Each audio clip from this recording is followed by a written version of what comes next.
So WordCamp Canada is taking place on October 16th and 17th in Ottawa, in Ontario, Canada. It's happening on the campus of Carleton University. Right now we're looking for volunteers. We just put our call for speaker out, so we definitely want to get a lot of great speakers out there. And as always, we're looking for sponsors. The more sponsors we can get, the better camp we can provide to folks that want to come out. We can do better on the food. We can offer more variety of things. We can do some little special events. Obviously, we want to do a contributor day. It would be nice to feed the folks at contributor day. There's after party opportunities. Like we have a lot of different things we can do. So sponsors is how we can make the camp better for everyone who wants to come out. Hey everybody, it's Roger with Kinsta. I'm joined again by my good friend Troy. Troy, how are you doing? I'm well. How are you doing, Roger? I'm doing really well. I'm back at home for a little while, which is nice. I like being home with my dogs. It's a good thing. Uh, Troy, it's been a little bit since we talked. You're doing a lot of work contributing to WordPress, specifically around the education and the learning and the training stuff. I'd love to kind of hear what you've been up to and what's going on. First, I want to start off by saying thank you to Kinsta. Kinsta is a sponsor. They sponsor some of my time to contribute back. So I wanted to start with that first. Sure. You're welcome. From my time in contribution, like my favorite part of contributing is actually at the WordPress Developer Blog. Last year at WordCamp Canada, I met a couple of developer relations advocates from Automatic, and we got to talking about ways that I could contribute, and the dev blog kind of came up. And I got to thinking a little bit around when I first got into WordPress and I was writing tutorials as I was learning how to do stuff, and I'd kind of gotten away from that, but I really enjoy it. So I found that that was to me was an opportunity for me to kind of go back into something I enjoyed doing. It was not development related, so it was a break from the regular day-to-day stuff for me. So I wrote my first post and it got published in September, and then after that I started joining as many of the editorial team meetings as I could, jumping on as many subjects as I could. I really tried to look at subjects that I wasn't really familiar with. So, it served a couple of purposes. I was providing value back to the community, but also value to myself, and I was learning new stuff. My favorite one actually was I was in a quick discussion with Justin Tadlock, and he had mentioned there was an article that they were looking to write around block theme features that could be used in a classic theme to create a hybrid theme. And this is something that I've been working on for quite some time, but I wasn't as familiar with some of those block ops or sort of the block features that I could use.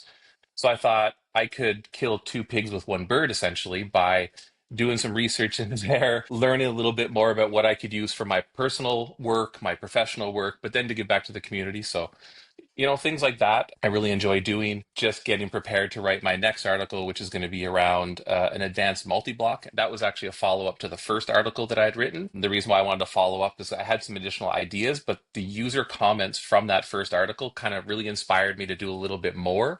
And there was one comment in particular that I couldn't quite solve at the time. So I kind of came back in the new year. I figured that one out, and then I said, I want to write this next article. So that's sort of where I'm going now.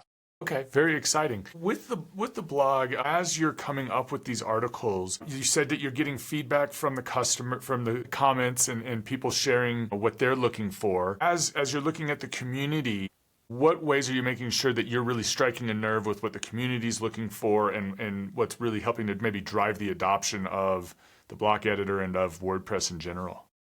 Well, when I first started contributing, there's a project board in Git. So this is where all of the submissions come in. So folks like myself or anybody else in the community can come in and make a submission for an article that they would like to see written.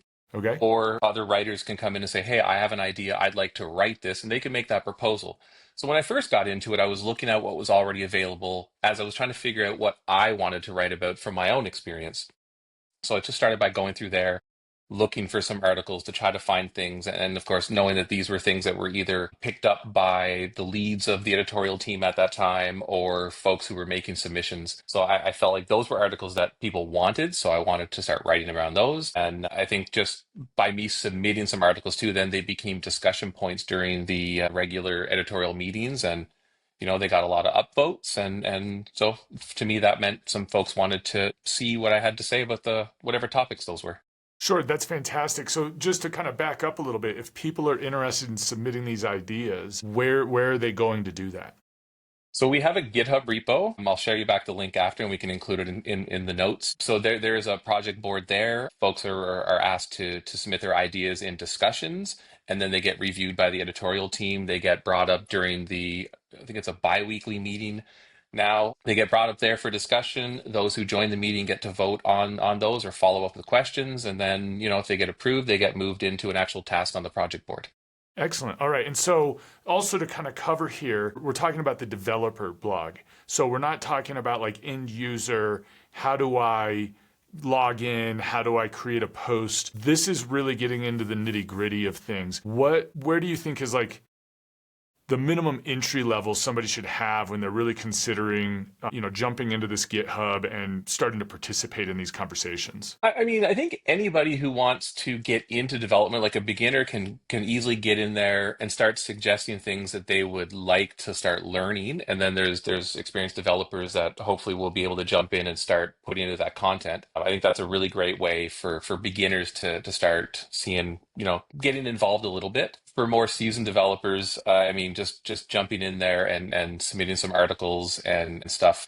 I think it's more about trying to educate folks around things we can do with the block editor. I see a lot more of that stuff happening. Like there's a lot of stuff around curation of the editor and how you can leverage theme.json for a variety of different purposes. There was one written recently around a light and a dark mode, I think, with theme.json. So in a lot of cases, it's taking some stuff that we've been doing for a while and like expanding upon them. One of the ones I wrote early in January was around creating was it block categories, I think.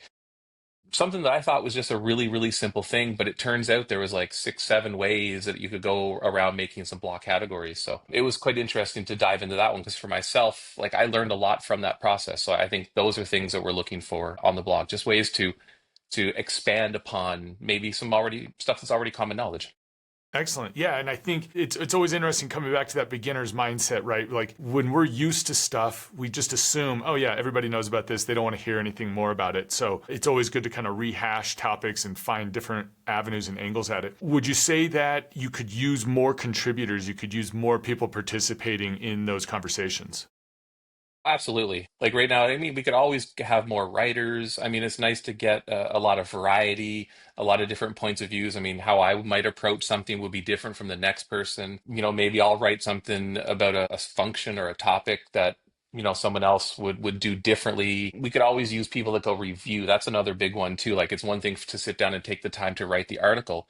But for those that don't have a lot of time or don't really feel like they are able to write, we always look for folks that might want to do some reviews. You come in, you just kind of read through it, you make sure that technically it's on point. We're always looking for help in those areas for sure. And in order to, if you guys want, if anybody out there wants to help, you can find us on the dev blog in the there's a Slack channel for Core Dev Blog is the channel name. You can find us there. You can reach out, or you can reach out to myself on the Make Slack, and I can direct you in the right spot. Wonderful. All right, we'll get some links and we're going to get people contributing. All right, quick transition. You are also an organizer for UC, also known as WordCamp Canada. Sorry for my bad pronunciation of there or A, but very exciting times. We're shooting for October. We've got the date, we've got the location. We're looking for sponsors, speakers, volunteers, the whole galore. Let's dive into some details here. Talk to us about WordCamp Canada and where things stand today.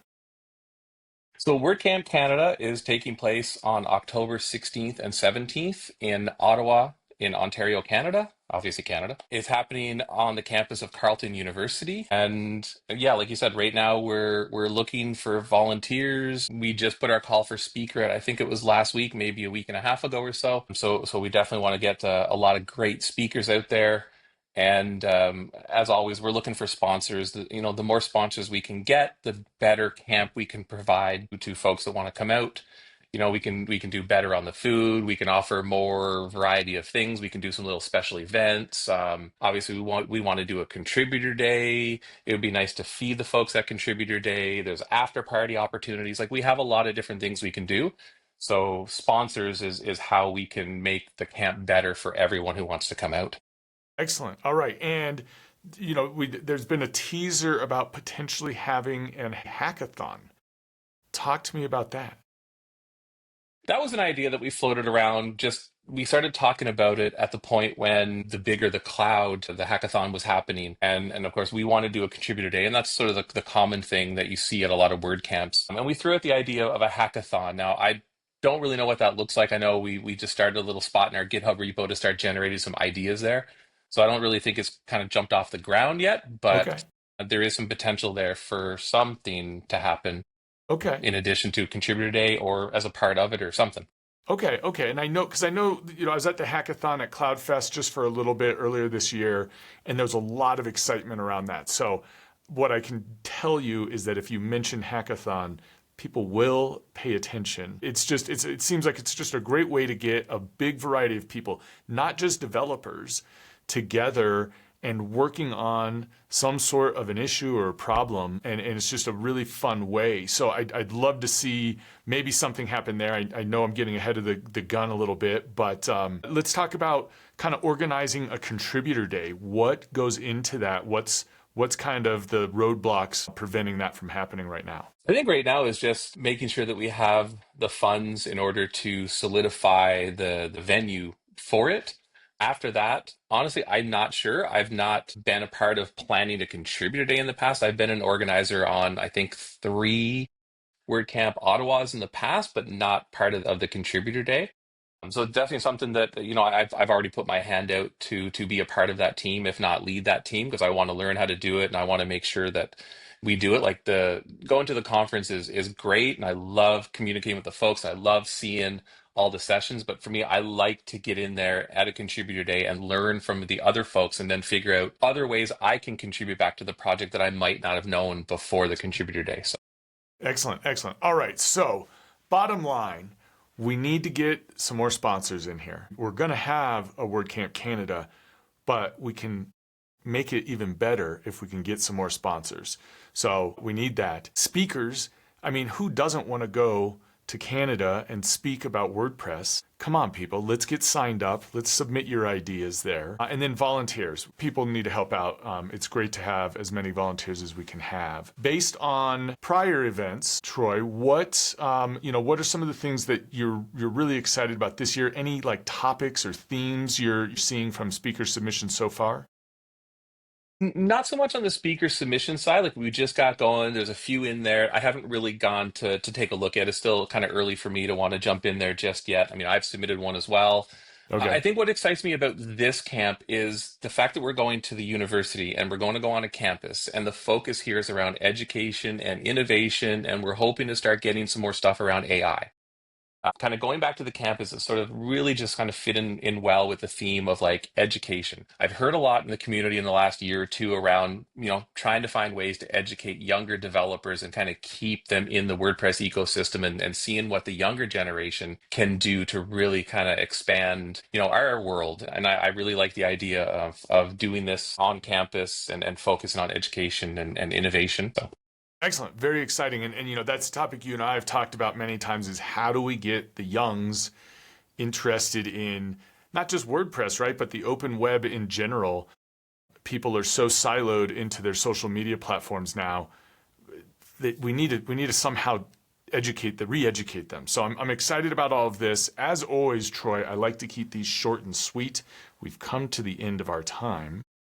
I'm gonna have you back on again next month, though. We're gonna keep getting these updates. In the meantime, if people want to reach out to you, what is the best way for them to get in touch?